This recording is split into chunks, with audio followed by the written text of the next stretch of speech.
జన్మించిన వాటన్నిటిలో మానవ జన్మ గొప్పదైతే ఆ అందమైన అపురూపమైన జన్మ ఎందుకు? ఆర్మూర్ పాస్టర్స్ అసోసియేషన్ వారి సహకారముతో క్రీస్తు సంఘం ఆర్మూరు వారు నిర్వహించు మనిషి జన్మ ఎందుకు, మనిషి జన్మ ఎందుకు అను రక్షణ సువార్త మహాసభలు. తేదీలు 2024 మార్చ్ 5, 6 మరియు 7 ప్రతిరోజు సాయంత్రం 6 గంటల నుండి. స్థలం రాజారాం నగర్, ముదిరాజ్ సంఘం ఎదురుగా, ఆర్మూర్. ఇందు ముఖ్య వాక్యోపదేశకులు బ్రదర్ పి. సునీల్ కుమార్ గారు, శుభవార్త ఆరాధన టీవీ సందేశకులు. కన్వీనర్ బ్రదర్ వి. సురేష్ బాబు గారు. వివరములకు సంప్రదించండి 9908799802, 8978772808 లేదా 9505374588.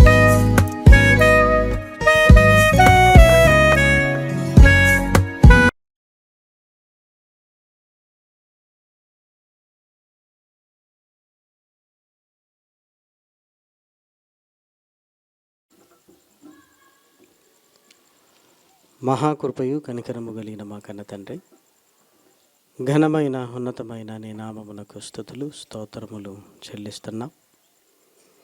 విలువైన నీ మాటల కొరకు నాయన ఆశపడిన హృదయాలతో నీ పిల్లలు నీ వైపు చూస్తుండగా బలపరచండి. నిలబడి ఉన్న నీ దాసుడనైనా నన్ను జ్ఞాపకం చేసుకోండి.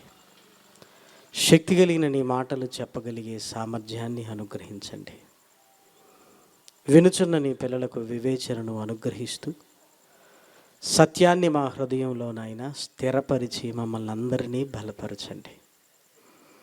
తొలి పలుకులను అందించిన నీ దాసుని నాయన బలమైన నీ సాధనముగా వాడుకునమని మిమ్మల్ని బ్రతిమలాడుతూ ప్రాధేయపడుతూ ఈ 3 దినముల కూడికలు నీకు మహిమకరంగా, వచ్చిన నీ పిల్లలందరికీ దీవెనకరంగా, ఈ ప్రాంతానికి ఆశీర్వాదకరంగా జరిగించమని మిమ్మల్ని కోరుకుంటూ క్రీస్తు నామం నీ ప్రార్థన అడిగి వేడుకొనుచున్నాము తండ్రి, ఆమేన్.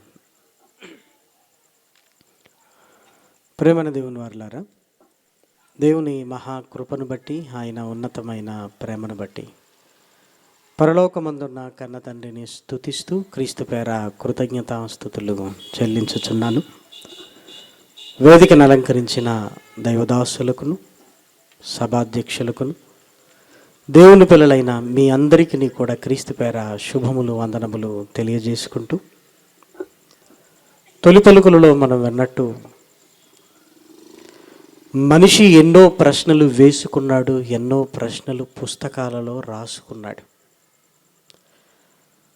కానీ మనిషి వేసుకోలేనిది, రాయనిది ఏంటి అంటే అసలు నా జన్మ ఎందుకు అన్న ప్రశ్న మనిషికి రాలేదు. ఒకవేళ వచ్చిన అది ప్రశ్న కాదనుకున్నాడేమో. అసలు నేనెందుకు పుట్టాను అన్న ఆలోచన మనిషి మనసులో నుంచి ఎగిరిపోయింది.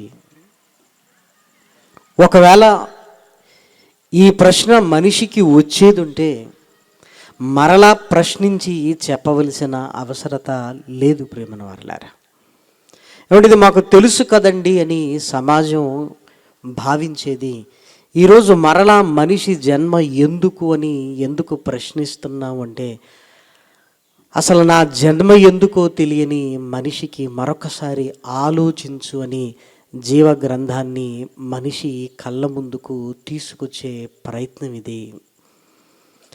ఏమంటే అంత ఖచ్చితంగా మనం ఎలా చెప్పగలమండి? మనిషి అన్నాక తాను ఎందుకు పుట్టాను, తన బ్రతుకు ఎందుకు అని మనిషి ఆలోచించుకోడా? అసలు రాలేదు అని మనం ఎలా చెప్పగలమండి అని ఒకవేళ మనం ప్రశ్నించుకోగలిగితే, ఒకవేళ మనిషికి అర్థమై ఉంటే ఈరోజు మానవ జీవితాలు మన కళ్ళ ముందున్నట్లుగా ఉండేటివి కాదు. ప్రేమన వారలారా,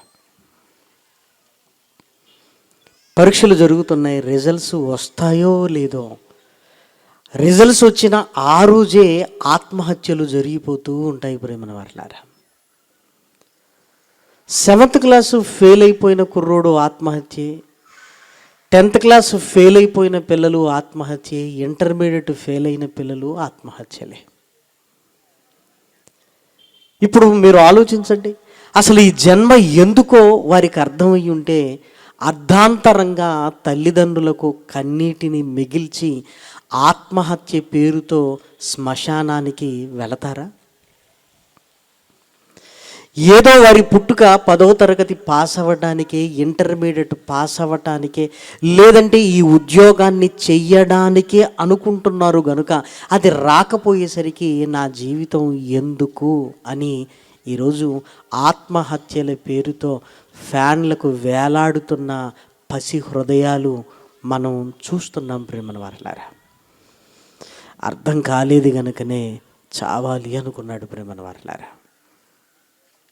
పోని జీవితంలో స్థిరపడ్డాడులే, ఇక తన బ్రతికెందుకో తనకు అర్థమైందిలే అనుకుంటుండగానే విపరీతమైన ప్రేమలు యవన కాలంలో ఉంటున్న పిల్లల హృదయాలలో రగిలి కోరుకున్న అమ్మాయిని, కోరుకున్న అబ్బాయిని వివాహం చేసుకోలేనేమో అనే ఆలోచనతో కలిసి బతకలేకపోతున్నాం, కలిసి చచ్చిపోదాం అని ఏమండి ట్రాక్ల మీద తలలు పెట్టి పురుగుల మందు తాగి చనిపోయిన ఉదాంతాలు ఇదిగో ఎన్నో ఉన్నాయి కదా. ఈరోజు న్యూస్లో కూడా ఒక జంట ఆత్మహత్య చేసుకున్నారు. పోలీసు వాళ్ళు ఎంక్వైరీ చేస్తే వారికి తెలిసింది ఏంటంటే ఇదిగో వారు పరస్పరము ప్రేమించుకున్నారు, వివాహానికి పెద్దలు అంగీకరించలేదు గనక కలిసి చావాలనుకొని చనిపోయారు అని ఈరోజు న్యూస్లో గతంలో జరిగిన ఒక హత్యను గురించి రాశారు.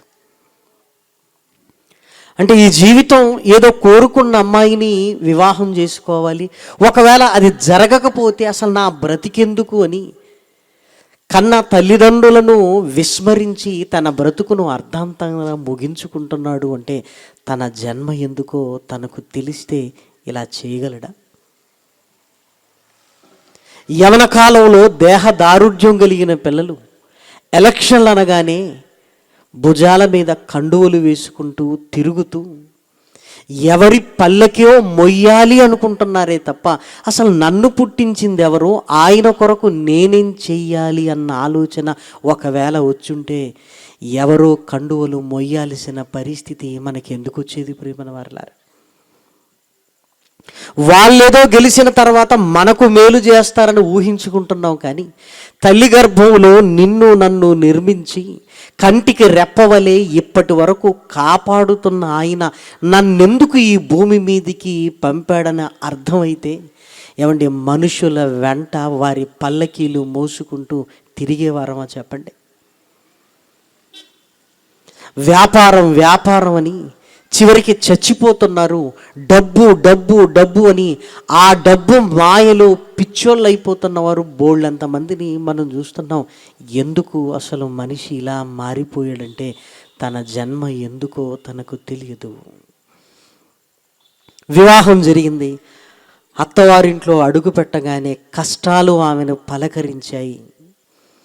ఇదిగో మా అత్తమామ నన్ను సరిగా చూసుకోవట్లేదు, చివరికి నన్ను చేసుకున్న నా భర్త కూడా వారికే సపోర్ట్ చేస్తున్నాడు అని ఎన్నో ఆశలతో అత్తగారింట్లో అడుగుపెట్టిన అమ్మాయి వెంటనే బావుని వెతుకుంటూ వెళ్ళిపోయి చనిపోయింది. ప్రేమన దేవుని పిల్లలారా, ఏమంటే ప్రతి దానికి పరిష్కారం చావే అన్నట్లుగా అది ఆర్థిక ఇబ్బందులు కావచ్చు, అది ఫెయిల్ అవ్వటం కావచ్చు, ప్రేమలో విఫలమవ్వటం కావచ్చు, ఆర్థిక ఇబ్బందులు కావచ్చు, కుటుంబంలో దీర్ఘకాలిక రోగాలు కావచ్చు, కుటుంబంలో మనల్ని అర్థం చేసుకోలేని స్థితి కావచ్చు, ఒంటరితనం కావచ్చు, మానసికమైన వేదనలు కావచ్చు, ఏమంటే అన్నింటికీ ఈ చావే పరిష్కారం అన్నట్లుగా మనిషి వెళ్ళిపోతున్నాడు అంటే అసలు ఎందుకు పుట్టాడో ఎవరి కొరకు బ్రతకాలో మనిషికి తెలియకపోవటం వల్లే ప్రియమైన వారలారా.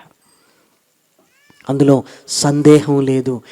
ఎందుకు పుట్టానో తెలుసుకున్న వాడికి ఎలా బ్రతకాలో అర్థమవుతుంది.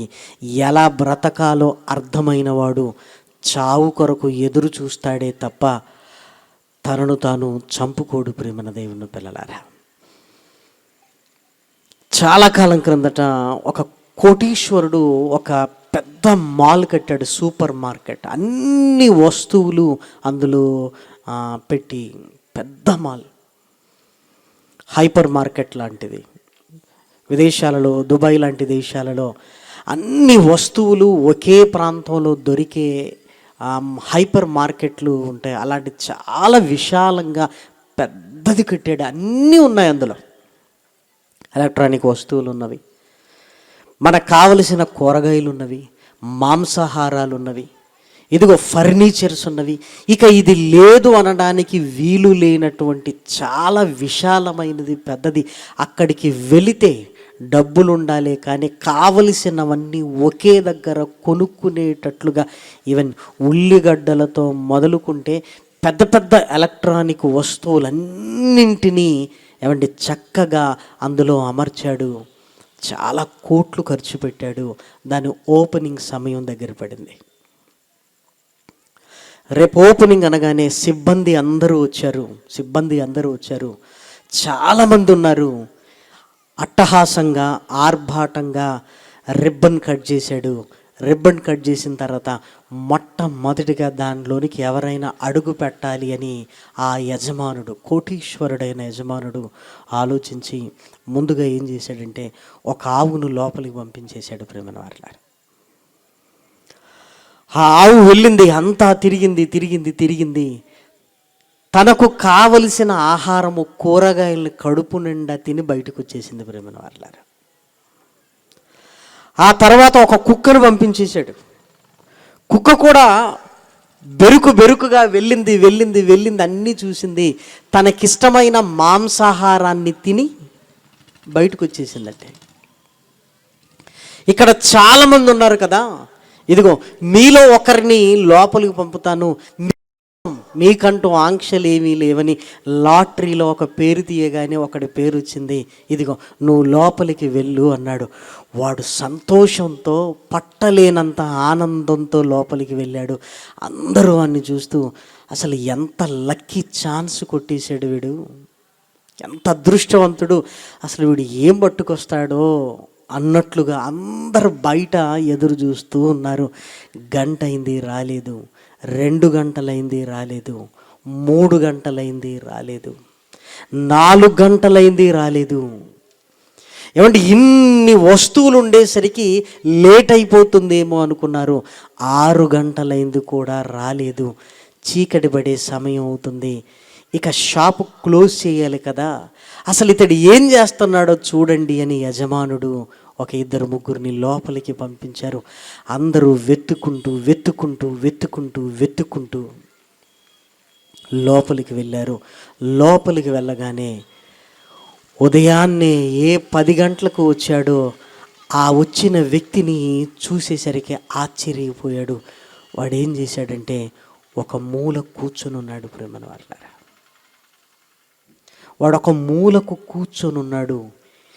ఇలా మోకాళ్ళను ముఖం దగ్గరికి తెచ్చుకొని 2 చేతులతో కాళ్ళను పట్టుకొని బిగుసుకొని అలా కూర్చున్నాడు. వెతకడానికి వెళ్ళిన ఈ ముగ్గురికి ఏం అర్థం కాలేదు. ఒరే ఏంట్రా ఇక్కడున్నావు, అసలు నువ్వు ఎందుకు వచ్చావు, నువ్వేం చేస్తున్నావు, ఇక్కడున్నావేంట్రా అని అడుగుతుంటే వాడు మాత్రం ఇదిగో అన్యమనస్కంగా ఉన్నాడు.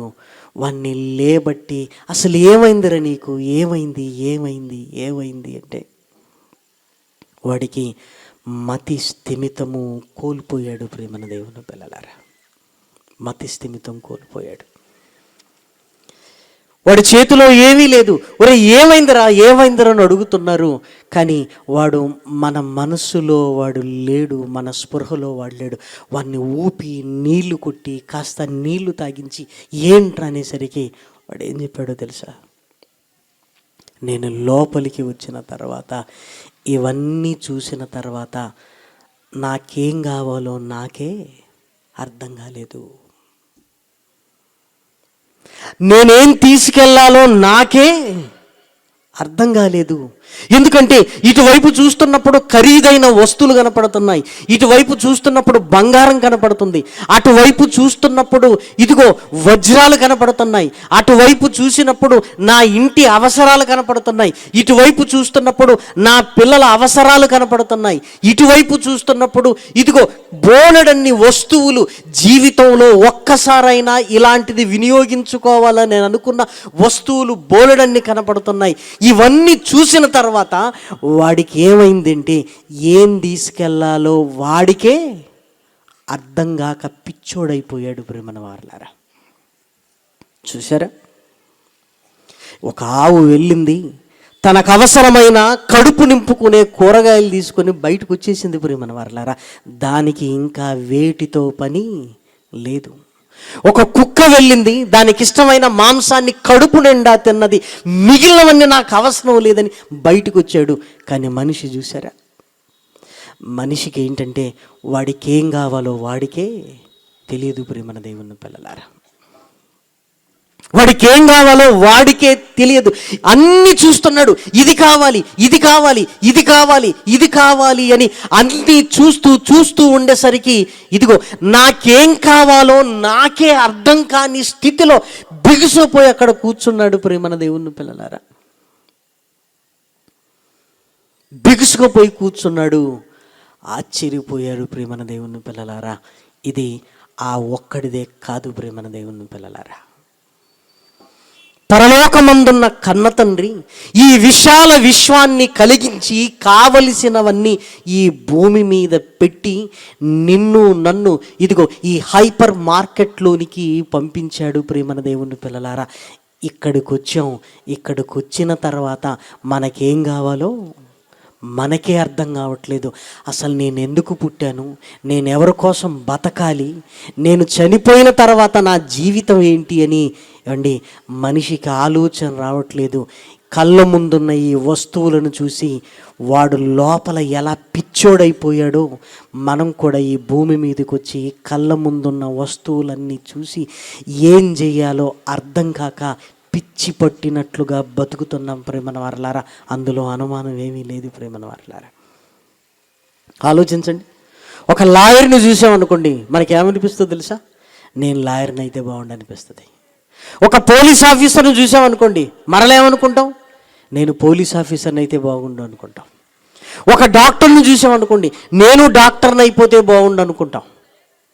ఒక నాయకుడిని చూసామనుకోండి నేను నాయకుడిని అయిపోతే బాగుండు అనుకుంటాం. ఒక వ్యాపారస్తుని చూస్తే నేను బిజినెస్ చేసినా బాగుండు అనుకుంటాం. ఒక పాస్టర్ని చూసామనుకోండి నేను సేవ చేసినా బాగుండు అనుకుంటామండి. ఏమండి ఇన్ని రకాలుగా అనుకుంటున్నావు అంటే దాని అర్థం ఏంటి? అసలు నువ్వేం కావాలో నీకే అర్థం కావట్లేదు ప్రేమన వారలారా. విదేశాలకు వెళ్ళేవన్నీ చూసామనుకోండి ఏమనుకుంటాం? నేను కూడా విదేశాలకు వెళితే బాగుండు అనుకుంటాం ప్రేమన వారలారా. చూసారా, ఎన్ని రకాలుగా కళ్ళ ముందున్న దాన్ని చూస్తూ ఇది కావాలి, ఇది కావాలి, ఇది కావాలి, ఇది కావాలని రకరకాలుగా అనుకుంటున్నామంటే అసలు మనకేం కావాలో మనకే అర్థం కావట్లేదు ప్రేమన వారలారా. లోకాన్ని చూసాం, లోకంలో ఉంటున్న వస్తువులను చూసాం, ఇక్కడ ఏదో సంపాదించుకోవాలని ఆరాటపడుతున్నాం. అసలు ఏం కావాలో మనకే అర్థం కాని స్థితిలో ఈరోజు మనిషి కొట్టుమిట్టాడుతున్నాడు ప్రేమన వారలారా. అందులో అనుమానం ఏమీ లేదు ప్రేమన వారలారా. ఒక కుక్కకు కన్ఫ్యూజన్ లేదండి, నాకు కావలసింది మాంసమే అనుకుంది. ఒక జంతువుకు కన్ఫ్యూజన్ లేదు, కూరగాయలు చాలు అనుకుంది. మనకెందుకండి ఇంత కన్ఫ్యూజన్? ఇంత కన్ఫ్యూజన్ ఏంటి? ఎంత కన్ఫ్యూజన్ అంటే ఇదిగో మనుషులమన్న సంగతే మర్చిపోయి కులాలు పెట్టుకున్నాం, మతాలు పెట్టుకున్నాం, వర్గాలను పెట్టుకున్నాం, పేర్లు పెట్టుకున్నాం, ఇంటి పేర్లు పెట్టుకున్నాం. ఏమండి ఎన్ని రకాలుగా విడిపోయి ఈరోజు బతుకుతున్నాడు చూడండి మనిషి. ఎన్ని రకాలుగా ప్రేమన దేవుని పిల్లలారా.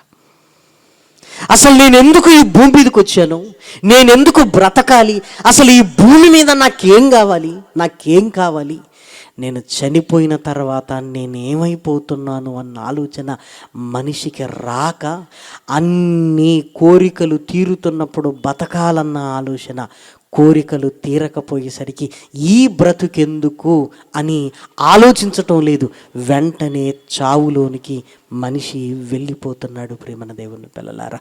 ఇది న్యాయమేనా చెప్పండి? జీవితం అన్నాక కష్టాలు రావా? ఆ కష్టాలు కన్నీళ్ళకే కరిగిపోయి ఏమండి ఉరికొయ్య మీద వేలాడాలి అన్న ఆ భయంకరమైన ఆలోచనలోనికి వెళుతున్నావే తప్ప దేవుడా నన్నెందుకు పుట్టించావు, నన్నెందుకు పుట్టించావు, నేను ఈ భూమి మీదకి ఎందుకు వచ్చాను అని ఒక్కసారి ఆలోచించగలిగితే, పరలోకమందున్న దేవుడు నిన్ను నన్ను పుట్టించిన ఆయన మాట్లాడిన మాటలే పరిశుద్ధ గ్రంథపు రూపంలో మన కళ్ళ ముందున్నాయి. ప్రేమన దేవుని పిల్లలారా, బైబిల్ అనగానే ఏదో ఒక వర్గానికి సంబంధించిన పుస్తకం అనుకుంటుంటారు, కానీ ఏమండి, అందరి కొరకు దేవుడు రాయించిన పుస్తకం. ఒక్క మాటలో చెప్పాలంటే మనిషి జీవితం కొరకు, మనిషి కొరకు దేవుడు రాయించిన ఏమండి గ్రంథం బైబిల్. ప్రియమైన వారలారా, ఇందులోనికి వెళితేనే తెలుస్తుంది. ఏమనో తెలుసా, మన పుట్టుక ఎందుకు అని దేవుడు చాలా స్పష్టంగా మాట్లాడాడు. ప్రియమైన దేవుని పిల్లలారా, పరిశుద్ధ గ్రంథంలోనికి వెళ్ళి ఒక్కసారి లేఖనాలలోనికి వెళ్ళి మనం చూడగలిగితే, పరిశుద్ధ గ్రంథంలో వ్రాయబడిన ఒక చక్కటి మాటను దయచేసి చూడండి. ఎఫెసీలకు రాసిన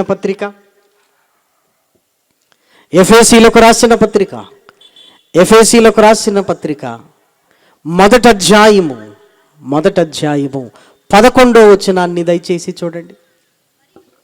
మరియు క్రీస్తునందు ముందుగా నిరీక్షించిన మనము తన మహిమకు కీర్తి కలుగజేయవలెనని దేవుడు తన చిత్త ప్రకారమైన సంకల్పమును బట్టి మనలను ముందుగా నిర్ణయించి ఆయన యందు స్వాస్థ్యముగా ఏర్పరిచెను. ఆయన తన చిత్తానుసారముగా చేసిన నిర్ణయము చొప్పున సమస్త కార్యములను జరిగించుచున్నాడు. అపోస్తలుడైన పౌలు గారు పరిశుద్ధాత్మ ప్రేరణతో రాస్తూ మానవ పుట్టుకను గురించిన చక్కటి మాటను రాస్తున్నాడు. ఆ చదవబడిన మాటల్లో చూడండి, తన మహిమకు కీర్తి కలుగజేయవలెనని కీర్తి కలగాలి. నా పిల్లలను బట్టి నాకు ఆనందం కలగాలి, నాకు కీర్తిని కలుగజేయాలి అని పరలోకమందున్న కన్న తండ్రి ముందుగా నిర్ణయించుకున్నాడు. ఆయన నిర్ణయాన్ని బట్టి ఈ భూమి మీదికి మనల్ని తీసుకుని వస్తున్నాడు. ప్రేమన వారలారా, మన పలాస ప్రాంతానికి వెళ్ళాం. శ్రీకాకుళంలో సముద్రపు ఒడ్డు ప్రాంతం అది. సాయంకాలం వేళ ఆ సముద్రపు ఒడ్డును నడుచుకుంటూ వెళుతున్నప్పుడు పెద్ద పెద్ద తాబేళ్ల కళేబరాలు, చనిపోయిన తాబేలు కనపడుతున్నాయి. చాలా ఆశ్చర్యంగా అక్కడున్న సహోదరులు ఏంటిది అన్నప్పుడు వాళ్ళు చెప్పిన మాట ఏంటంటే, జాలరులు వలలు వేయటానికి సముద్రం లోపలికి వెళతారు. కొన్నిసార్లు వలలకు చిక్కుకొని బయటకు వచ్చేస్తాయి, చనిపోయి ఇక్కడే ఉంటాయి. మరికొన్ని మాత్రం గుడ్లు పెట్టడానికి ఒడ్డుకు వచ్చేస్తాయి.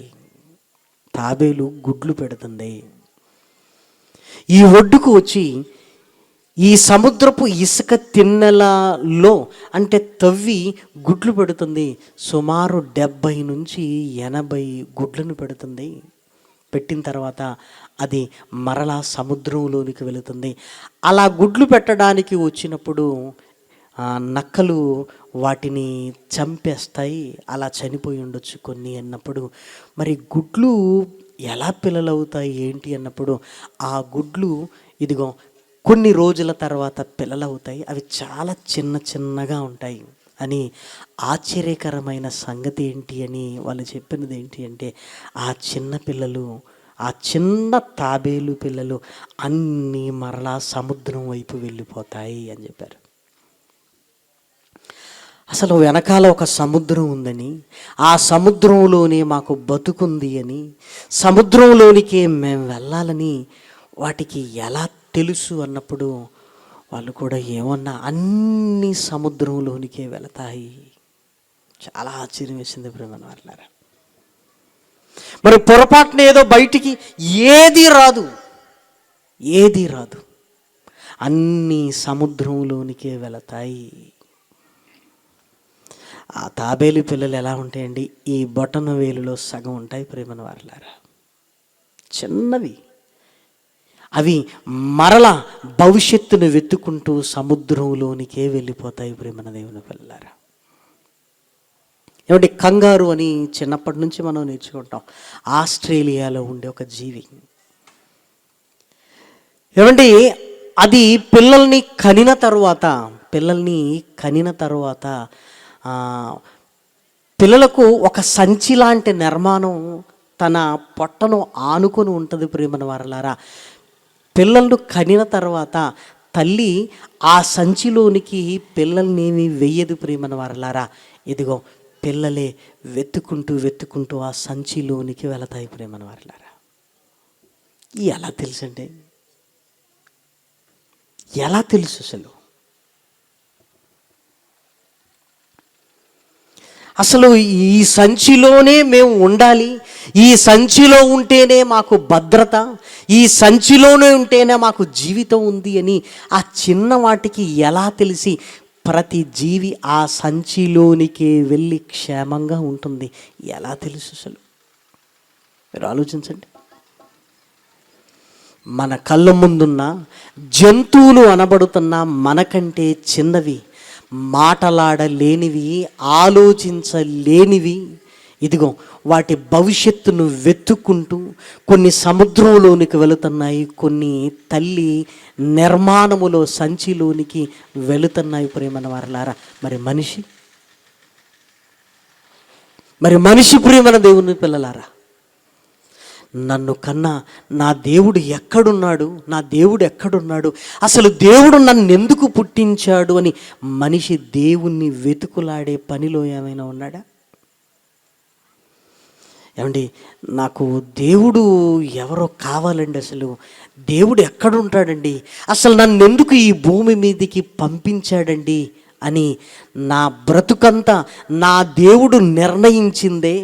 ఆయన ఎందుకు నిర్ణయించాడు, ఎందుకు పంపాడు, ఎందుకు ఈ ఆకారాన్ని ఇచ్చాడు, ఎందుకు ఆయుష్ను పోశాడు, అసలు ఆయన తెలుసుకోవాలి. నేను ఆయనను పట్టుకుంటేనే కానీ నా జీవిత పరమార్థం నాకు అర్థం కాదు అని మనిషి వెతుకులాటలో ఏమైనా ఉన్నాడా?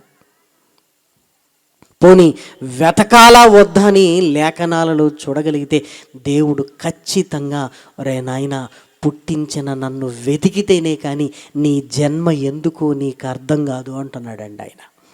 అపోస్తుల కార్యములు 17వ అధ్యాయము 26వ వచనాన్ని దయచేసి చూడండి. అపోస్తుల కార్యములు 17వ అధ్యాయము 26వ వచనం. మరియు యావత్ భూమి మీద కాపురముండుటకు ఆయన ఒకని నుండి ప్రతి జాతి మనుషులను సృష్టించి, వారు ఒకవేళ దేవుణ్ణి తడువులాడి కనుగొందురేమో అని, దేవుణ్ణి తడువులాడి కనుగొందురేమో, నా పిల్లలు నన్ను తెలుసుకుంటే వారి జన్మకు అర్థాన్ని నేను చెబుతాను, వారు నన్ను తెలుసుకోవాలి అని కోరుకున్నాడు ప్రేమన వారలారా. కానీ ఈ భూమి మీదకి వచ్చాం, కళ్ళ ముందున్న తల్లిదండ్రులను గుర్తించేశాం, అంతే, ఇక నాకెవ్వరితో పని లేదన్నట్లుగా ఇదిగో జీవితాలను మన ఇష్టానుసారంగా బతకడానికి అలవాటు పడ్డాం ప్రేమన వారలారా. తల్లిదండ్రులైనా ఏమైనా చెప్తున్నారా దేవుని గురించి? అయినా వాళ్ళకున్న కోరిక ఏంటో తెలుసా? మా వంశాన్ని నిలబెట్టాలి అన్న ఆలోచనే తప్ప దేవుడు మాకిచ్చాడు, అసలు ఎందుకు ఇచ్చాడు, మేము తెలుసుకొని వీన్ని పెంచుదామన్న ఆలోచన తల్లిదండ్రులకు లేదు. అసలు ఈ తల్లిదండ్రుల గర్భం గుండా దేవుడు నన్నెందుకు తీసుకొని వచ్చాడు, నా పట్ల ఆయనకున్న ఉద్దేశం ఏంటి, సంకల్పం ఏంటి అని మనము ఆలోచించకుండా వాళ్ళను చూసి వాళ్ళ తల్లిదండ్రులను చూసి అసలు దేవుని గురించిన ఆలోచనే ఈరోజు సమాజం మరిచిపోయింది ప్రేమన వారలారా. మరి దేవుడు అనగానే ఉంది, ఎవరినొకరు నమ్మేస్తే పోలే అంతే. ఇంకా అసలు నన్ను పుట్టించిన ఆయన ఎవరు ఒకరు అంతే.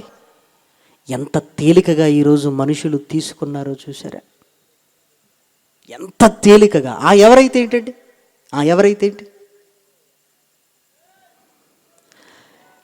ఆలోచించండి. ఈరోజు సమాజంలో మనుషుల ఆలోచనలు, అందుకే ప్రియమైన వారలారా, దేవుళ్ళు వేరయ్యారు, మనుషులు వేరయ్యారు.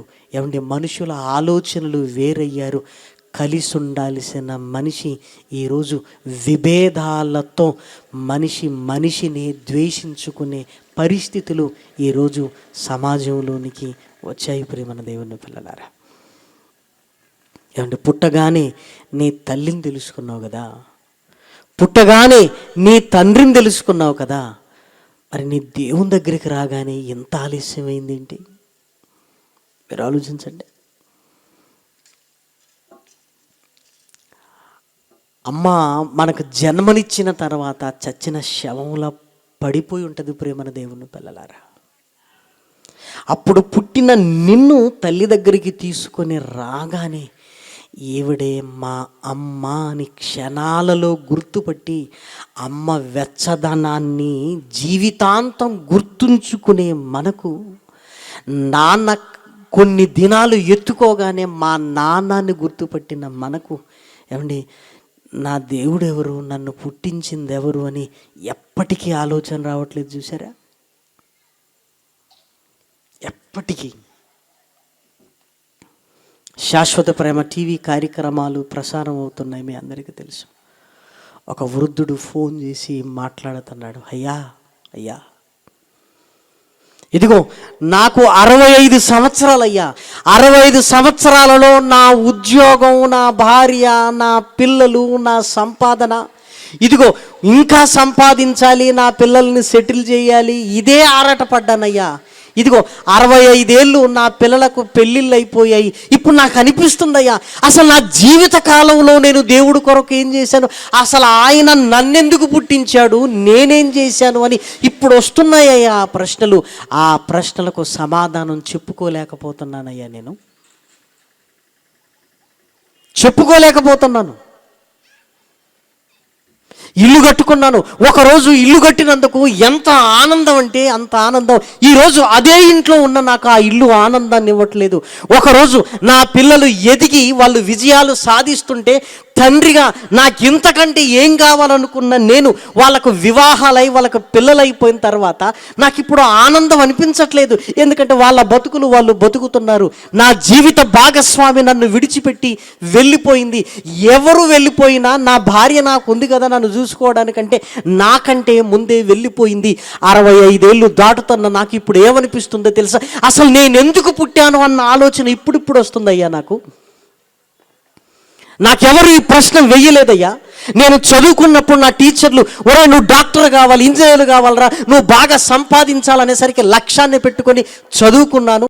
ఇంత చదువు రాగానే ఇదిగో నాకు వివాహం చేసి, ఒరే నీ భార్యరని చెప్పారు, పిల్లలు కలిగారు, నా పిల్లలు అన్నారు. ఇదిగో ఆ రోజు అవి సంతోషాన్ని ఇచ్చాయి. కానీ ఈరోజు మాత్రం మరణానికి దగ్గర అవుతున్నప్పుడు నన్ను పుట్టించిన దేవుడికి నేనేం సమాధానం చెప్పాలి, అసలు నేను ఎందుకు పుట్టాను అని ఈరోజు నేను ప్రశ్న వేసుకుంటున్నానయ్యా.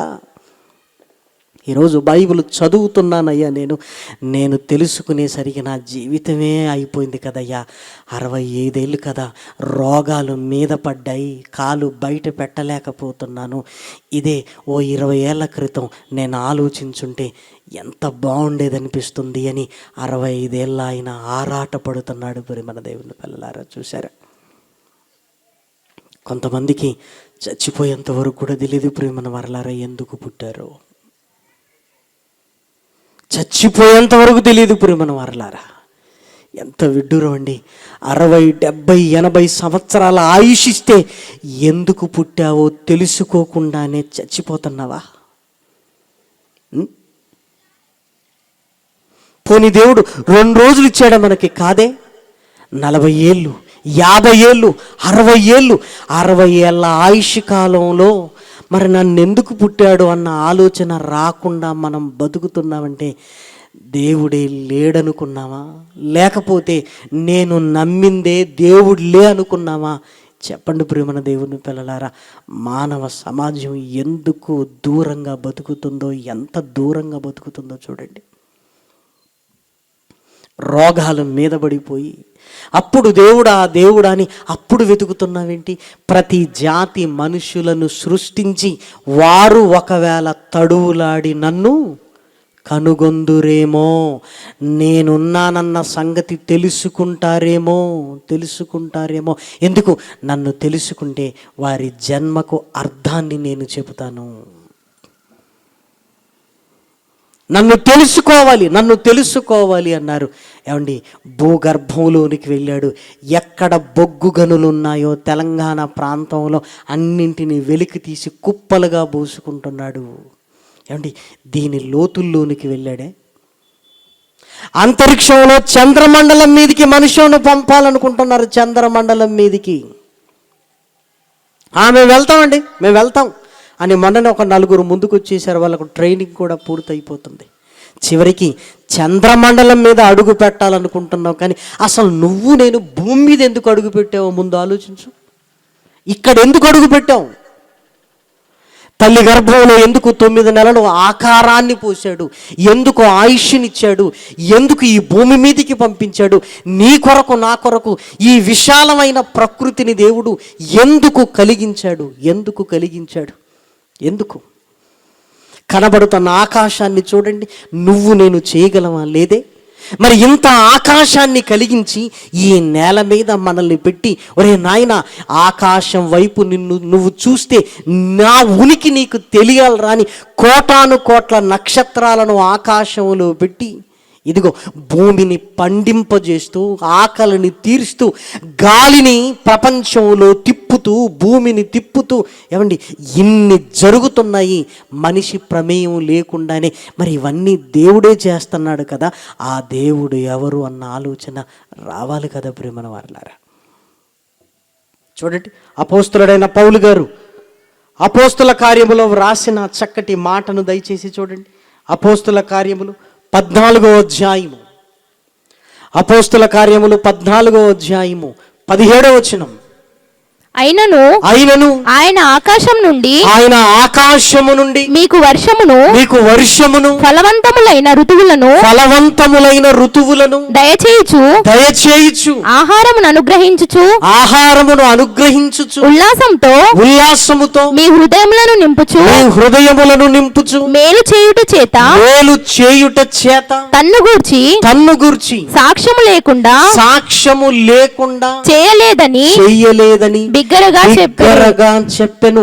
దేవుడేదో దాచుకొని నన్ను కనిపెట్టండి అని లేదు. ఆయనను గురించి సాక్ష్యము లేకుండా చెయ్యలేదు. ఆయన ఉన్నాడనడానికి సాక్ష్యం ఇదిగో ఈ ప్రకృతిలో జరుగుతున్నవి మన ప్రమేయం లేకుండానే జరుగుతున్నవంటే మరి ఎవరిని బట్టి జరుగుతున్నాయి? సాక్షాత్తు నిన్ను నన్ను కన్న తండ్రి దేవుడు వల్ల ప్రియమైన వారలారా. అంటే సునామీ వచ్చింది. అసలు ఈ సముద్రాలను భూమి మీద పెట్టింది ఎవరో ఆలోచిస్తున్నావు. సునామీ రాగానే అయ్యో అనుకుంటున్నావు, కానీ సముద్రాలను ఈ భూమి మీద పెట్టడం ఏంటి ప్రియమైన వారలారా? ఎప్పుడైనా గ్లోబును మీరు చూసారా? ఈసారి చూడండి, గ్లోబ్ ఏమో గుండ్రంగా ఉంటుందండి. అంటే భూమి ఏమంటే గుండ్రంగా ఉన్న వాటి మీద సముద్రాలు పెట్టడం అంటే మామూలు విషయమా? అసలు మీరెళ్ళి ఏమండి ఆ గ్లోబును నిలబెట్టి ఏమంటే నీళ్లు దాని మీద పోసి నిలబెట్టండి చూద్దాం. ఆ గ్లోబ్ మీద కొన్ని నీళ్లు పోయండి, అక్కడే ఉంటాయి ఆ నీళ్లు. ఆఫ్టర్ ఆల్ ఒక గ్లాసు నీళ్లు గ్లోబు మీద నిలబెట్టలేము, కానీ దేవుడు వేటి నిలబెట్టాడు? సముద్రాలను, మహాసముద్రాలను. ప్రేమన వారలారా, ఏంటండి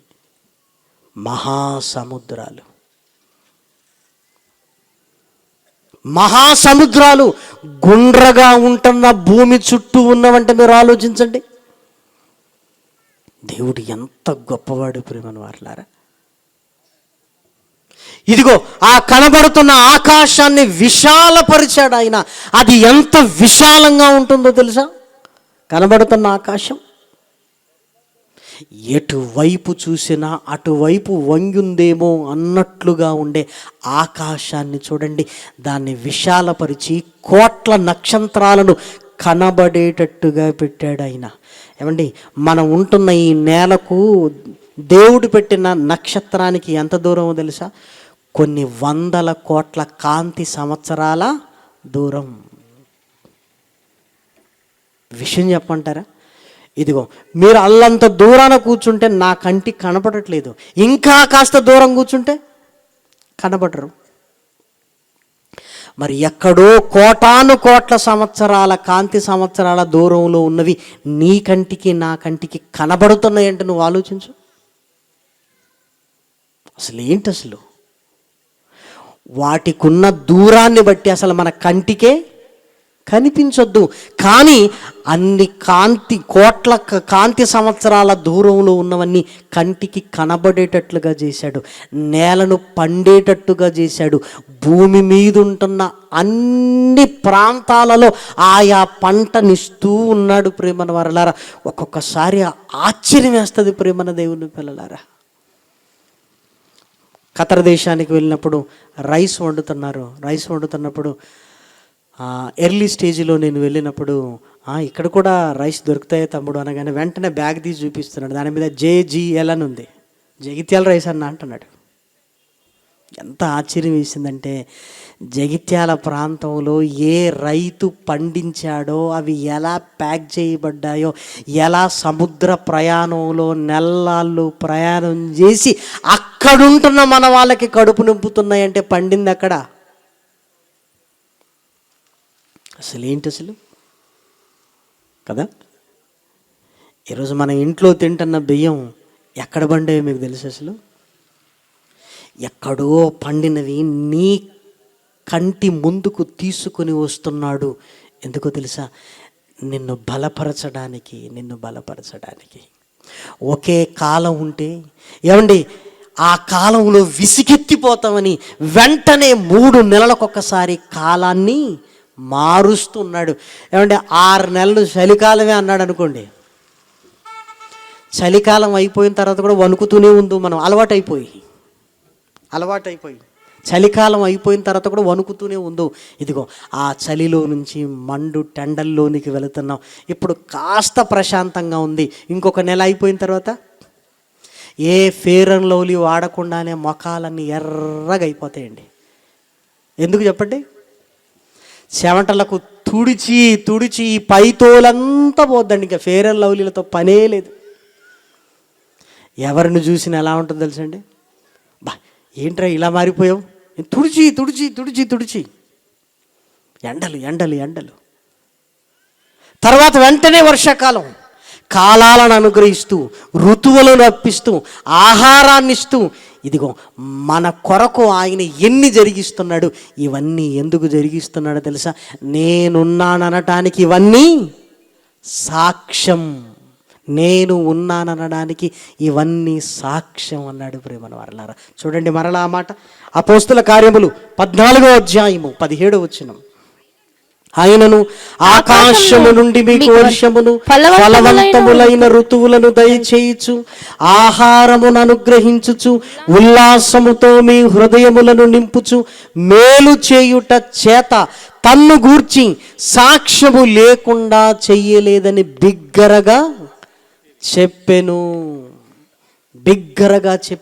అంటే దేవుడు ఉన్నాడనడానికి సాక్ష్యాలు మన కళ్ళ ముందే కనబడుతున్నాయి. కానీ మనం ఏమనుకుంటున్నాం అంటే, ఆ నేల కదా పండుతుందిలేండి, ఆకాశం కదా వర్షం కురిపిస్తుందిలేండి అని చాలా తేలికగా తీసుకుంటున్నాం. కానీ ఎవరు చేస్తున్నారు అంటే, ఇదిగో నిన్ను నన్ను ఈ భూమి మీదికి పంపిన దేవుడు. ప్రేమన దేవుని పిల్లలారా, మీరు బాగా ఆలోచించండి. ఒక హత్య జరిగింది. పోలీసు వాళ్ళు వెంటనే లోపలికి వెళ్ళారు. ఒక ఆయన కడుపులో కత్తి దింపబడింది, చనిపోయి ఉన్నాడు. వెంటనే పోలీసు వాళ్ళు ఏం ఆలోచిస్తారో తెలుసా? ఈయన ఎలా చనిపోయాడంటే, కత్తి లోపల దిగింది కదా, కత్తి ఆయనను చంపింది అని రాసుకొని వెళ్ళిపోతారా? మరి ఏం ఆలోచిస్తారు చెప్పండి? ఈ కత్తి వెనకాల ఎవరి వేలి ముద్రలు ఉన్నవి అని జాగ్రత్తగా కత్తిని తీసి ఈ ముద్రలు ఎవరివో వెతుకుతారు. ప్రియమైన దేవుని పిల్లలారా, అదేంటి, కత్తి లోపల ఉంది కనుక కత్తి పొడి చేసింది, ఈ కత్తిని జైల్లోకి పంపించండి అంటారా? అనరు. అలాగైతే ఇదిగో ఆహారాన్ని అనుగ్రహిస్తూ, అనగా భూమిని పండిస్తూ, వర్షాన్ని కురిపిస్తూ, కాలాలను 3 నెలలకొకసారి ఋతువులను మారుస్తున్నది ఎవరసలైనా? ఈ ప్రకృతి వెనకాల ఎవరి వేలి ముద్రలున్నాయి ప్రియమైన దేవుని పిల్లలారా? కత్తి వెనకాల ఏ మనిషి వేలి ముద్రలు ఉన్నాయని ఆయన్ని వెతుకుతున్నారు కదా పోలీసులు. అలాగైతే ఈ ప్రకృతి వెనకాల ఎవరి చెయ్యుంది? ఎవరు చెయ్యుంది? మీరు ఆలోచించండి. మరి ఆయన్ని వెతకాలి కదా, ఆయన్ని వెతకాలి కదా.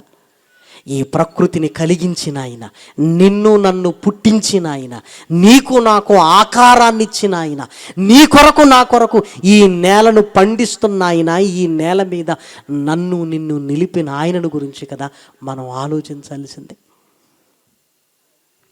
లోకంలో బతకడానికి తెలివితేటలను ఉపయోగిస్తున్నాం, కానీ ఏమండి దేవుడి దగ్గరికి రాగానే గుడ్డిగా నమ్మేస్తున్నాం ప్రేమన దేవుని పిల్లలారా, గుడ్డిగా నమ్మేస్తున్నాం ప్రేమన వారులారా. దయచేసి రాత్రి ఆలోచించండి. ఇదిగో నిన్ను కన్నాయినా నీతో మాట్లాడుతున్నాడు. ఏమనో తెలుసా? ఒరేయ్, నిన్నెందుకు కన్నానో తెలుసా? నాకు కీర్తి కావాలి అంటున్నాడు. ఎఫెసీలకు రాసిన పత్రిక 1వ అధ్యాయము, ఎఫెసీలకు రాసిన పత్రిక 1వ అధ్యాయంలో వ్రాయబడిన చక్కటి మాటను దయచేసి చూడండి. ఎఫెసీలకు రాసిన పత్రిక 1వ అధ్యాయము 12వ వచనం. మరియు క్రీస్తునందు ముందుగా నిరీక్షించిన మనము తన మహిమకు కీర్తి కలుగజేయవలెనని నాకు కీర్తి రావాలి మీ పట్ల. మిమ్మల్ని ఎందుకు ఈ భూమి మీదికి తీసుకొని వస్తున్నానంటే మీరు నాకు కీర్తిని కలుగజేయాలి. మన పిల్లలతో కూడా అంటాం కదా, ఒరేయ్ నువ్వు బాగా చదువుకొని నాకు పేరు తీసుకొని రావాలిరా అంటాం కదా. నువ్వు ఉన్నత స్థానాలలో ఉండి మన వంశానికి పేరు తీసుకొని రావాలా, మన ఊరుకు తీసుకొని రావాలి, ఇదిగో మన ఇంట్లో వాళ్ళకి నువ్వు పేరు తీసుకొని రావాలరా, నువ్వు గొప్పగా ఉండాలి కదని మన పిల్లలతో మనం మాట్లాడతాం కదా. దేవుడు కూడా నాకు కీర్తి కలుగజేయాలి అని నేను ఈ భూమి మీదికి మిమ్మల్ని తీసుకొని వచ్చాను అంటున్నాడు ప్రేమన దేవుని పిల్లలారా. దేవుడు ఎంత స్పష్టంగా మాట్లాడుతున్నాడో చూడండి. ఇది మనకు అర్థం కాని భాషలో ఏమీ లేదు ప్రేమన వారులారా. పోనీ మనకు తెలియందే కాదు, మన పిల్లల నుంచి మనం అదే కోరుకుంటాం. వాడు గబగబా వచ్చి నాన్న నేను స్కూల్ ఫస్ట్ వచ్చాను నాన్న అంటే నువ్వు ఎంత ఆనందపడతావు? నువ్వు చాలా ఆనందపడతావు కదా. అలాగే దేవుడు కూడా నీతో నాతో మాట్లాడుతూ, ఇదిగో నేనున్నానన్న సంగతి నీకు అర్థమైంది కదా, ఇదిగో నేనెందుకు నిన్ను కన్నాను అంటే నాకు కీర్తి కావాలి, నాకు కీర్తి నువ్వు కలగజేయాలి అని ఇదిగో తల్లి గర్భంలో నిన్ను నిర్మించి నీకు ఆకారాన్నిచ్చి నీకు ఆయుష్ను పోసి ఈ భూమి మీదికి నేను తీసుకొని వచ్చాను అంటున్నాడు. కీర్తి రావాలి అని ఆయన కోరుకొని ఈ భూమి మీదకి నిన్ను నన్ను పంపాడు. మరి కీర్తి కలుగుతుందంటారా? ఆయన మహిమ నిమిత్తము ఈ భూమి మీదికి మనల్ని పంపాడు. ఇంకా చూడండి, ఎఫెసీలకు రాసిన పత్రిక 2వ అధ్యాయము 10వ వచనాన్ని దయచేసి చూడండి. ఎఫెసీలకు రాసిన పత్రిక 2వ అధ్యాయము 10వ వచనం. మరియు వాటి యందు మనము నడుచుకొనవలెనని దేవుడు ముందుగా సిద్ధపరిచిన సత్క్రియలు చేయుటకై మనము క్రీస్తు యేసునందు సృష్టింపబడిన వారమై ఆయన చేసిన పని అయి ఉన్నాము. సత్క్రియలు చెయ్యాలి. ఎందుకంటే ఆయనకి కీర్తి ఎప్పుడు కలుగుతుందంటే మనం సత్క్రియలు చేయటం వల్ల.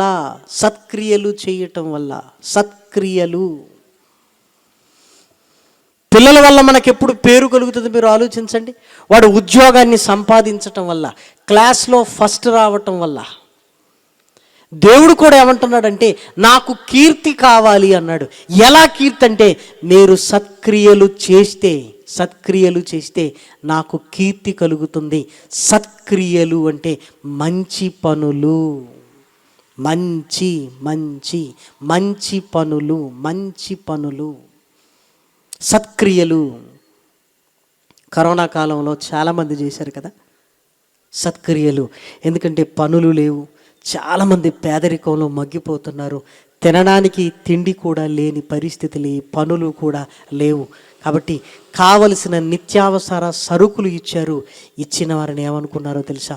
అమ్మో దేవుడు మమ్మల్ని ఆదుకున్నాడు అని నిన్ను బట్టి దేవుణ్ణి వాళ్ళు మహిమపరిచారు. ప్రియమైన దేవుని పిల్లలారా, కొంతమంది తెలియక అయ్యా ఇదిగో దేవుళ్ళా వచ్చావయ్యా అనగానే, అమ్మా నేను దేవుణ్ణి కాదు, ఇదిగో దేవుడే నా ద్వారా నీకివ్వమని పంపాడంటే, అమ్మో దేవుడు ఎంత గొప్పవాడయ్యా అంటే మనం చేసే సత్క్రియలను బట్టి దేవునికి ఏం కలుగుతుందన్నమాట?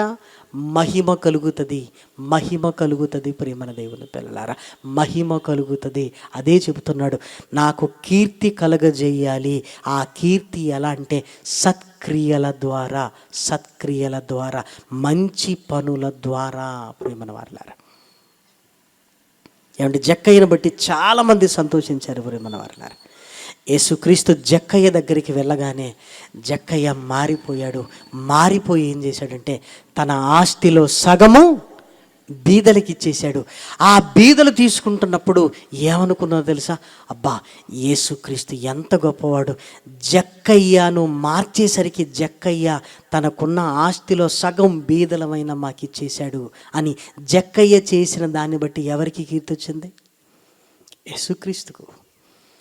కాబట్టి దేవుని పిల్లలుగా మనం బ్రతుకుతున్నప్పుడు మనం చేసే సత్క్రియలను బట్టి, మనం చేసే మంచి పనులను బట్టి ఏం జరుగుతుందంటే పరలోకమందున్న దేవునికి మహిమ కలుగుతుంది. ప్రియమైన దేవుని పిల్లలారా, ఎఫెసీలకు రాసిన పత్రికలో చాలా స్పష్టంగా మాట్లాడుతున్నాడు, తన మహిమకు కీర్తి కలుగ జేయవలెనని.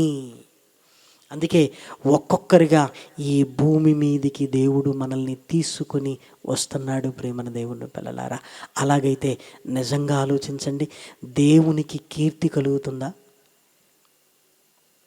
వచ్చిన మనుషులందరూ చక్కగా దేవునికి కీర్తి కలిగేటట్లుగానే బ్రతుకుతున్నారా?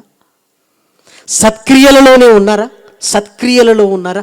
అబ్బో అన్ని సత్క్రియలలోనే మనుషులు ఉన్నారంటారా? లేదు. ప్రియమైన దేవుని పిల్లలారా, మానవ జీవితాలు ఎలా ఉన్నవని దేవుడు చెబుతున్నాడో మీరు చూడగలిగితే కీర్తనల గ్రంథంలో వ్రాయబడిన మాట, ప్రియమైన దేవుని పిల్లలారా, కీర్తనల గ్రంథంలో వ్రాయబడిన మాటను దయచేసి చూడండి. 53వ అధ్యాయం మొదటి వచనము నుండి, కీర్తనల గ్రంథము 53వ అధ్యాయము మొదటి వచనమును, దేవుడు లేడని బుద్ధిహీనులు తమ హృదయములో అనుకొందురు. వారు చెడిపోయిన వారు అసహ్య కార్యములు చేయుదురు. మేలు చేయువాడు ఒకడును లేడు. వివేకము కలిగి దేవుని వెతుకువారు కలరేమో అని దేవుడు ఆకాశము నుండి చూచి నరులను పరిశీలించెను. వారందరూ దారి తొలగి బొత్తిగా చెడిపోయారు. వారందరూ బొత్తిగా అంటే అర్థమేంటి? బొత్తిగా అంటే ఏ మాత్రం మంచి వారిలో లేకుండా చెడిపోయారు. ఆయన మనల్ని కన్నదెందుకు? ఈ భూమి మీదకి వచ్చిన తర్వాత మనిషి చేస్తున్నదేంటో చూడండి. దేవుణ్ణి వెతికితే నేను ఆయన కొరకు పుట్టాను, ఆయన కీర్తి కలిగజేయడానికని తెలిసేది. దేవుడే లేడనుకున్నారు. మనిషికి బుద్ధిహీనత లోపల వచ్చేసింది. దేవుడే లేడు. ఒకవేళ దేవుడు ఉన్నాడంటే ఆయన కోసం మనం బతకాలి కదా, అందుకే దేవుడే లేడు.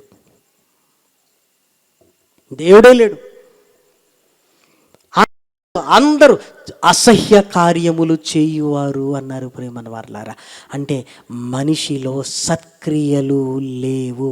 ఇదిగో పాపపు క్రియలు మనిషి జీవితంలోనికి వచ్చేసాయి. ప్రేమన వారలారా, అందుకే పాపం చేసేవాడు ఎవ్వడు కూడా ఇదిగో దేవుడు లేడు అంటున్నాడు ప్రేమన వారలారా. ఎందుకు? ఉంటే ఆయన కొరకు బ్రతకాలి, ఆయనకిష్టమైనట్లుగా బ్రతకాలి.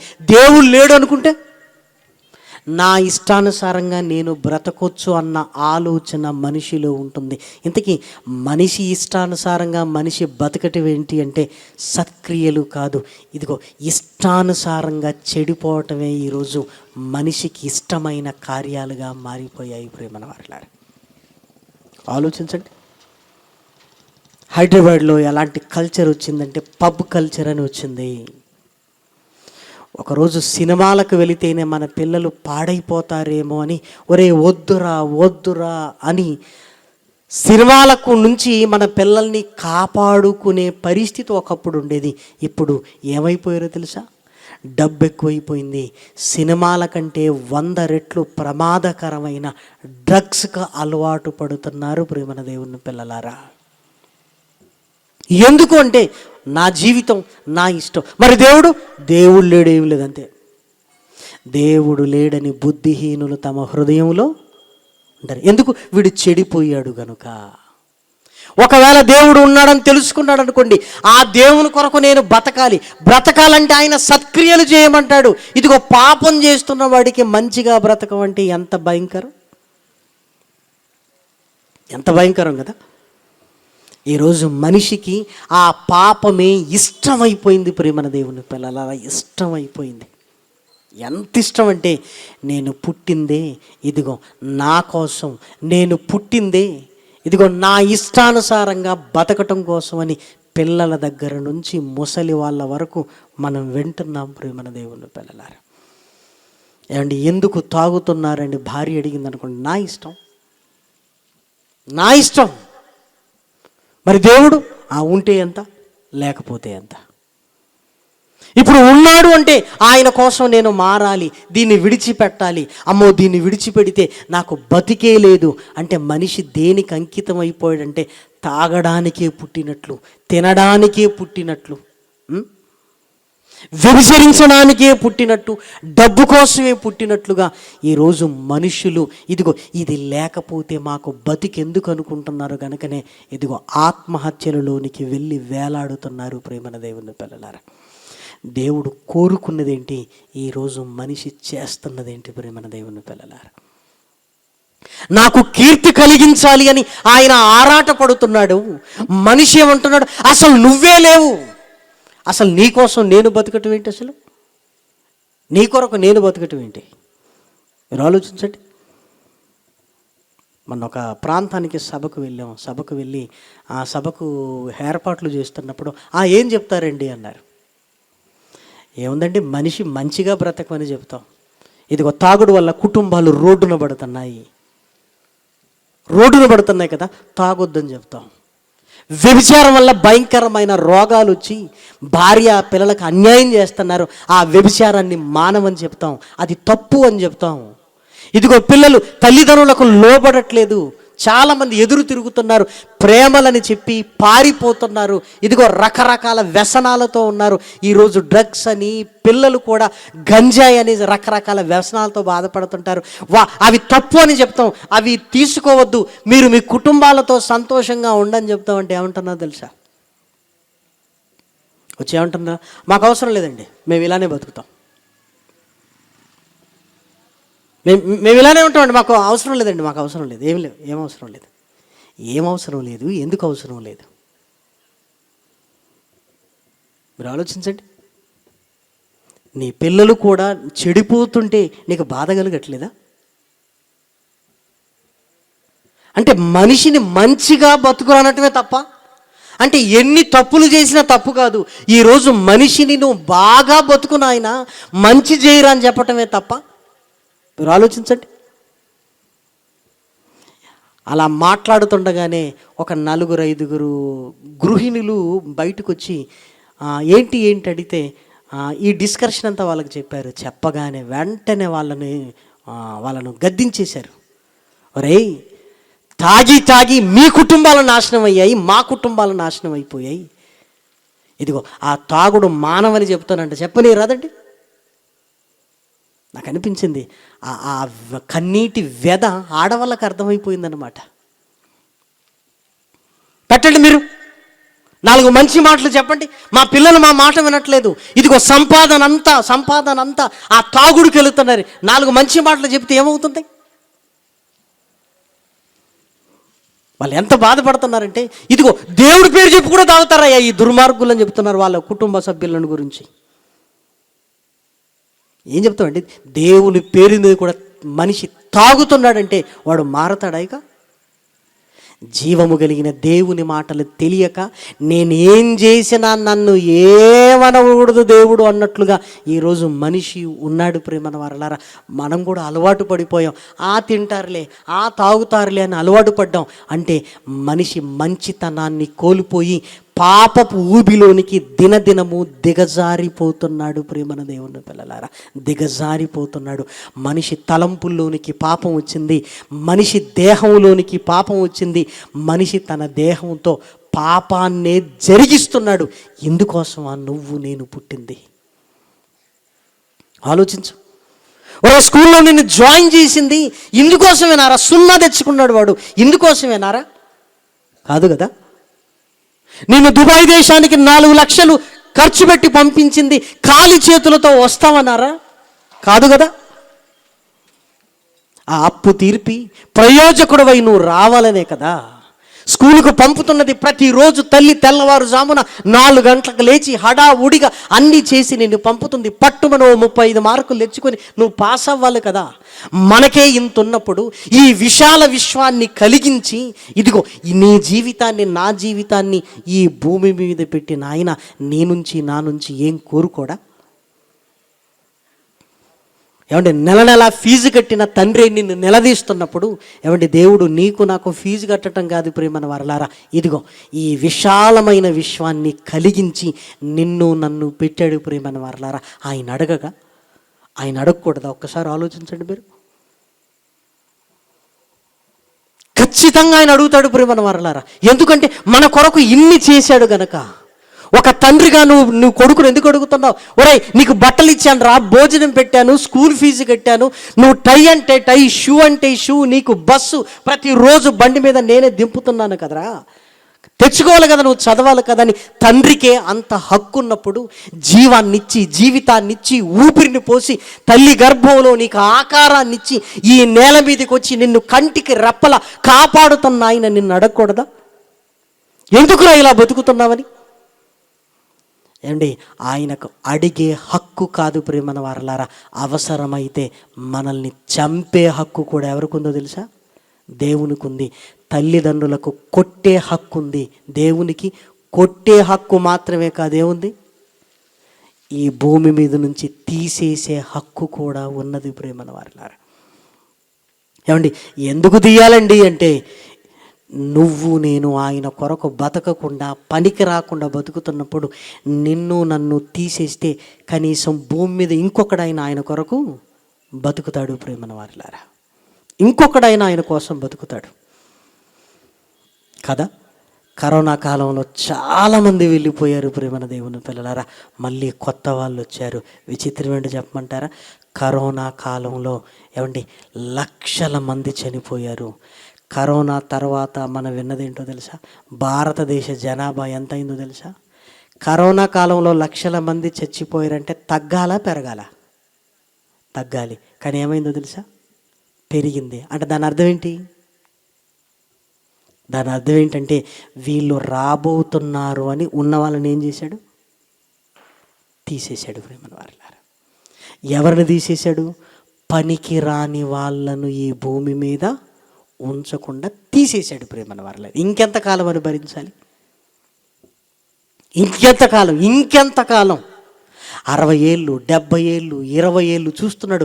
ఏదో ఒకరోజు నా మాటలు వింటాడు, ఆలోచనలోనికి వెళతాడు, తన బ్రతుకును మార్చుకుంటాడు, ఇదిగో సత్క్రియలలోనికి వస్తాడు, నాకు కీర్తి కలిగిస్తాడని దేవుడు ఆశతో నువ్వు యవన కాలపు ప్రాయంలోనికి అడుగుపెట్టిన దగ్గర నుంచి ఆయన ఎదురు చూస్తున్నాడు. యవనం పోయి నడి వయసు పోయి వృద్ధాప్యంకి వచ్చి ఇంకా మనం మారకుండా మన ఇష్టానుసారంగా బతుకుతున్నప్పుడు పుట్టబోయేవాడు వాళ్ళు రాబోతున్నారు. వారికి ఈ నేల, ఈ సౌకర్యాలు సరిపోవాలంటే పనికిరాని వాళ్ళని ఏం చేయాలి? తీసవతల పడేయాలి ప్రేమన వారలారా కదా, తీసవతల పడేయాలి. మన ఇంట్లోకి కొత్త వస్తువు ఒకటి తీసుకొచ్చుకున్నాం అనుకోండి, ఏం చేస్తామో తెలుసా? అది ఎక్కడ పెట్టాలో స్థలం వెతుకుతో ఉన్న పనికిరాని వస్తువుని ఏం చేస్తాం? తీసవతల పడేస్తాం ప్రేమన వారలారా. అది జరుగుతూ ఉన్నది ప్రేమన దేవుని పిల్లలారా. అది దేవుడు చేస్తున్నాడు ప్రేమన. ఇదిగో, ఎవరైతే తెలుసుకుంటారో దేవుని కొరకు నేను బ్రతకాలి అన్న ఆశ ఎవరిలోనైతే కలుగుతుందో దేవుడు వారికి అవకాశాన్ని ఇస్తున్నాడు. ఎవరైతే దేవుడు లేడు అని బుద్ధిహీనంగా మాట్లాడుతూ పనికి మాలిన వారుగా అసహ్య కార్యములు చేస్తూ బొత్తిగా చెడిపోయి బతుకుతున్నారో దేవుడు ఏమంటాడు తెలుసా? ఎంత కాలం ఇచ్చాను కదా, ఇక వద్దు అనుకుంటాడు ఆయన. ఇక వద్దు. ఎందుకు? ఇదిగో, రానున్న వారికి ఈ సౌకర్యాలు ఉండాలి. ఎంతకాలం ఇచ్చినా మారనివాడు ఇంకెందుకు అని దేవుడు ఆలోచిస్తున్నాడు ప్రేమన దేవుని పిల్లలారా. చూడండి, నహూము గ్రంథము మొదటి అధ్యాయము 14వ వచనం. నహూము గ్రంథము మొదటి అధ్యాయము 14వ వచనం. నినివే యెహోవా నిన్ను బట్టి ఆజ్ఞ ఇచ్చినదేమనగా, నీ పేరు పెట్టుకుని వారు ఇకను పుట్టకయుందురు. నీ దేవతాలయములో చెక్కబడిన విగ్రహమే గాని పోతపోసిన ప్రతిమే గాని ఒకటిని లేకుండా అన్నింటినీ నాశనము చేతును. నీవు పనికి మాలిన వాడవు గనుక నేను నీకు సమాధి సిద్ధపరుచుచున్నాను అని ఏమంటుంది తెలుసా? సువార్త ప్రకటించు, సమాధాన వర్తమానము తెలియజేయు అని పాదములు పర్వతముల మీద కనబడుచున్నవి. యూదా, నీ పండుగలను ఆచరింపుము, నీ మ్రొక్కుబళ్లను చెల్లింపుము. వ్యర్థుడు నీ మధ్య ఇక సంచరించడు, వాడి బొత్తిగా నాశనమాయను. అంటే ఇక వ్యర్థుణ్ణి మీ మధ్య ఉంచనివ్వను. నువ్వైతే సువార్త ప్రకటించు. ఒకవేళ మారాడా వాణ్ణి ఉంచుతాను, లేదు పనికి మాలినవాడా ఇంకా నేను భరించలేను, వాని కొరకు ఏం చేస్తానన్నాడు? సమాధి సిద్ధపరుస్తున్నాను అన్నాడు ప్రేమన వారలారా. చూసారా? నేను సమాధి సిద్ధపరుస్తున్నాను. ఎందుకంటే వాడికి ఎంతకాలం ఇచ్చినా వాడు అసహ్య కార్యములు చేస్తూ చెడిపోతూనే ఉన్నాడు. ఇంకెంతకాలం. అందుకే రానున్న వాళ్ళకి ఈ నేల, ఈ గాలి, ఈ ఆహారం ఇవ్వాలి అంటే దేవుని కొరకును బతకని వాడు ఖాళీ చేయాల్సిందే ప్రేమన దేవుని పిల్లలారా. అప్పుడప్పుడు చూడండి, చైర్స్ అన్నీ ఫుల్ అయిపోయాయి అనుకోండి, అధ్యక్షులు వాళ్ళు ఏం చేస్తారు? దయచేసి పిల్లలు వచ్చి కింద కూర్చోండి. పిల్లల కింద కూర్చొని పెద్దవాళ్ళకి ఏం చేయండి? చైర్స్ ఇవ్వండి అనగానే పిల్లలు వచ్చి కింద కూర్చుంటారు, కుర్చీలు ఖాళీ అవుతాయి. దేవుడు కూడా ఏం చేస్తాడో తెలుసా? పెద్దవారలారా ఖాళీ చెయ్యండి, పిల్లలు వస్తున్నారు అంటాడు. ఇక్కడ రివర్స్. పెద్దలారా ఏం చేయండి? ఖాళీ చేయండి. ఎందుకంటే ఎవరు వస్తున్నారు? పిల్లలు వస్తున్నారు. పిల్లలు ఇక్కడికి వచ్చి కింద కూర్చుంటారు. కానీ పెద్దవాళ్ళం కదా మనం, కింద కూర్చుని ఓపిక మనకు ఉండదు కనుక డైరెక్ట్గా సమాధిలో ఏం చేస్తున్నాం? పడుకుంటున్నాం మన వాళ్ళారా. అదే తేడా. నీవు పనికి మాలిన వాడవు గనుక నేను నీకు సమాధి సిద్ధపరుస్తున్నాను. లేదు, సత్క్రియలు చేస్తావా, నాకు మహిమను తీసుకొస్తావా, నిన్నుంచుతాను. ఎందుకంటే నా మహిమ నిమిత్తము నువ్వు బ్రతుకుతుంటే నిన్నుంచుతాను. లేదు, పనికి మాలిన వాడమైపోయి బొత్తిగా చెడిపోయి లోకపు పాపాన్ని లోన పెట్టుకొని నా కోసమే నేను బతుకుతాను అని నువ్వు చెడిపోయి 10 మందిని చెడుపుతుండప్పుడు దేవుడు అవకాశం ఇవ్వడు ప్రేమన దేవుని పిల్లలారా. నీవు పనికి మాలిన వాడవు కనుక నీకు సమాధిని సిద్ధపరుస్తున్నాను అన్నాడు. కాలం ఎప్పుడు నువ్వు నేను ఊహించినట్లుగా ఉండదు ప్రేమన దేవుని పిల్లలారా. కాలచక్రం తిరగటమే కాదు, ఏదో ఒక రోజు కాలం నీకు నాకు ఎదురు తిరుగుతుంది ప్రేమన వారలారా. ప్రతిసారి ఏముందిలే అనుకున్నట్లుగా ఆ రోజు ఉండదు ప్రేమన వారలారా. ఆ రోజు అకస్మాత్తుగా ఈ లోకాన్ని విడిచిపెట్టాల్సిన పరిస్థితి వస్తుంది ప్రేమన దేవుని పిల్లలారా. అప్పుడు ఎంత ఆరాటపడినా, ఎంత పోరాటం చేసిన ప్రయోజనమేమీ లేదు ప్రేమన వారలారా. దయచేసి ఆలోచించండి. ఇదిగో పనికి మాలిన వాడికి సమాధిని సిద్ధపరుస్తున్నాడు, పుట్టబోయే వాడికి సత్క్రియలు సిద్ధపరుస్తున్నాడు. వాడు రావాలి అంటే ఇదిగో పనికి మాలిన నువ్వు నేను వెళ్ళాలి ప్రేమన దేవుని పిల్లలారా. ఆలోచించండి. దేవుడు కోటి ఆశలతో తన కీర్తికి మహిమక రావాలి అని, తన మహిమకు కీర్తి రావాలి అని నిన్ను నన్ను ఈ భూమి మీదకి తీసుకుని వచ్చాడు. నీ పుట్టుకకు నా పుట్టుకకు ఒక కారణం ఇదైతే ఇదిగో నేను దేవుని కొరకు బ్రతకాలన్న ఆశ నీలో నాలో ఉంటే ఈ భూమి మీద ఉంటాం. లేకపోతే ప్రేమన వారలారా, దేవుడు అంటున్నాడు ఇదిగో ఎంతో కాలం నేను సహించలేను అంటున్నాడు ప్రేమన వారలారా. లోకాన్ని విడిచిపెట్టి వెళ్ళిపోతాం ప్రేమన వారలారా. కాబట్టి మొదటి దినము ఈ మాటలు మీ హృదయంలో దేవుడు ప్రతిష్ఠించాలని కోరుతూ ఇంటికి వెళ్ళిన తర్వాత కూడా ధ్యానించండి. ఇదిగో సత్క్రియల కొరకు నేను పుట్టాను. ఆ సత్క్రియలేంటి, ఆ సత్క్రియలు నేను ఎలా చేయాలి, ఇదిగో దేవునికి దూరమైన నేను ఎలా దేవుని దగ్గరకు రావాలి అని ఇదిగో అనేకమైన సంగతులు మిగిలిన 2 దినములు మాట్లాడుకుందాం. ప్రార్థన చేసుకుందాం. మహాకృపయు కనికరము కలిగిన మా కన్న తండ్రి, ఘనమైన ఉన్నతమైన నీ నామమునకు స్తుతులు స్తోత్రములు చెల్లిస్తున్నా. విలువైన నీ మాటలతో నాయన నీ పిల్లలు నీ వైపు చూస్తున్నారు. విన్న మాటలు నాయన నీ పిల్లల హృదయాలలో నాయన ఫలింపజేయండి తండ్రి. మిగిలిన 2 దినములు కూడా నాయన ఉన్నతమైన నీ మాటలు వినగలుగునట్లుగా నాయన నీ పిల్లల్ని ఆయత్తపరచమని మిమ్మల్ని ప్రాధేయపడుతున్నా.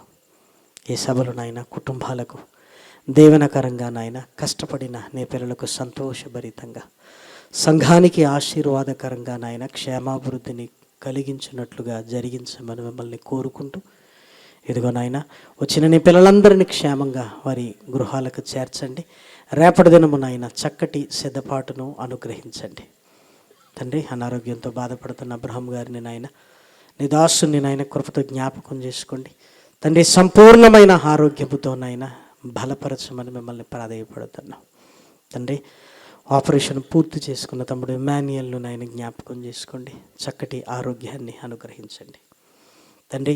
సంపూర్ణంగా కోలుకొని నాయన తండ్రి నీ నామ ఘనత కొరకు నాయన తండ్రి నీ కొరకు నిలబడగలిగే భాగ్యాన్ని నాయన నీ దాసుడికి అనుగ్రహించమని మిమ్మల్ని ప్రతిమలాడుతూ ప్రాధేయపడుతూ, అనారోగ్యంతో ఉన్న పిల్లలను, వేదనతో ఉన్న పిల్లలను, కష్టాలలో కన్నీళ్ళలో ఉంటున్న కుటుంబాలను ఆదరించి బలపరచమని మిమ్మల్ని కోరుకుంటూ మిగిలిన 2 దినములు కూడా నాయన నీ చిత్తానుసారంగా జరిగించి ఘనత మహిమ ప్రభావములు పొందుకొనమని తండ్రి. ఈ పరిసర ప్రాంతాలలో నాయన జరిగిస్తున్న సేవను, సేవకులను నాయన దీవించండి. ఆరుమూరులో ఉన్న క్రీస్తు సంఘాన్ని నాయన, సంఘ కాపురి గారిని, వారి కుటుంబాన్ని దీవించండి. మమ్మల్ని ఎరిగిన వారు నాయన, మాకు తెలియకనే నాయన ఈ సేవలో ఉంటున్న నీ పిల్లలందరినీ నాయన జ్ఞాపకం చేసుకోండి. మమ్మల్ని శత్రువులుగా భావిస్తున్న వారిని దీవించండి. మమ్మల్ని నిందిస్తున్న వారిని చల్లగా, వారిని వారి కుటుంబాలని కాచి కాపాడమని మిమ్మల్ని కోరుకుంటూ ఘనత మహిమ ప్రభావములను నాయన మీకే చెల్లిస్తూ క్రీస్తు నామము నీ ప్రార్థన అడిగి వేడుకొనుచున్నాము తండ్రి. ఆమేన్. అందరికీ వందనాలండి. ప్రార్థించుకుందామండి. మహాగణుడవైన మా పరలోకపు తండ్రి, మీ పరిశుద్ధ నామమునకు స్తోత్రములు, మీ పాదములకు వందనములు చెల్లిస్తున్నాం. అవునైనా మా జన్మకు కారణం ఏంటిదో నీ దాసుని ద్వారా, నీ జీవ గ్రంథంలోని మాటల ద్వారా ఇక్కడ కూర్చున్న వారమందరం మా తండ్రి నీ వాక్యాన్ని విన్నాం. మా పుట్టుకకు గల కారణాన్ని మాకు తెలియజేసినందుకు మీ పాదములకు వందనములు చెల్లిస్తున్నాము నాయన. మీరు ఆశించిన రీతిగా ఈ భూమి మీద మా తండ్రి మేము బ్రతికి నీ పరలోకానికి వారసులుగా జీవింపజేయడానికి ఆత్మానుసారముగా మమ్మలను ఆశీర్వదించమని వేడుకుంటున్నాం తండ్రి. సభల ద్వారా అనేక మంది చుట్టుపక్కల ప్రాంతాల వారు నీ వాక్యాన్ని విన్నారు నాయనా. నీ సత్యాన్ని తెలుసుకోవడానికి సహాయమును దయచేయండి. ఈ మొదటి రోజు ఘనముగా కార్యాన్ని జరిపించినందుకు మీకు స్తోత్రములు చెల్లిస్తున్నాము నాయనా. రేపు ఎల్లుండి జరగవలసిన ఈ సభలలో కూడికలలో తండ్రి, ఈ ప్రాంతంలో నుంచి అనేక మంది బిడ్డలు వచ్చి నీ వాక్యాన్ని విని దేవా నీ కొరకు ఈ లోకంలో బ్రతికే బిడ్డలుగా నడిపించమని ప్రాధేయపడుతున్నాం. ఈ సభల కోసం ప్రయాసపడిన బిడ్డలను, ప్రార్థించిన బిడ్డలను, రెక్కల కష్టాన్ని ఇచ్చిన బిడ్డలను, కష్టపడి పనిచేస్తున్న బిడ్డలందరినీ తండ్రి మీరు పేరు పేరున జ్ఞాపకం చేసుకొనమని ఆశీర్వదించమని కోరుకుంటూ, అదేవిధంగా మా ఆత్మీయ సోదరుడు అబ్రాహ్మణకు ఆరోగ్యాన్ని ఇవ్వండి. తమ్ముడు ఇమ్మానుయేలుకు చక్కటి ఆరోగ్యాన్ని ఇవ్వండి. తమ్ముడు సత్యం పిల్లలను తండ్రి మీరు ఆశీర్వదించి మంచి భవిష్యత్తును ఇవ్వమని కోరుకుంటూ ఈ మనవులన్నీ మీ పాదాల ముందు పెడుతూ ప్రాధేయపడుతూ యేసు పరిశుద్ధ నామమున ఈ ప్రార్థన అడుగుచున్నాము మా పరమ తండ్రి. ఆమేన్. పరమ తండ్రి అయిన దేవుని ప్రేమయు, కుమారుడైన యేసు క్రీస్తు కృపయు, పరిశుద్ధాత్మ యొక్క అన్యోన్యమైన సహవాసము, సహాయము, ఆదరణ సకల పరిశుద్ధులకును దేవుని పిల్లలైన మనందరికీ సదాకాలము తోడై ఉండునుగాక. ఆమేన్.